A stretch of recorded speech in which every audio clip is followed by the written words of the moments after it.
Hi friends, I hope you're doing well. Today we'll talk about how to fix or how to solve the problem of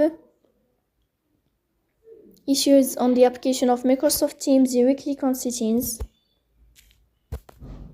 like this. Then you will click on apps, default apps, app settings. Here you will search about the application of Microsoft Teams and you will click here in this page.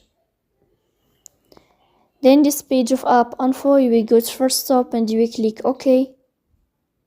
Here you will enter to storage. Then you will click on clear cache. In the end, you will turn off your Wi-Fi and you will turn on your Wi-Fi again to fix that problem. So please don't forget to support us by like and subscribe.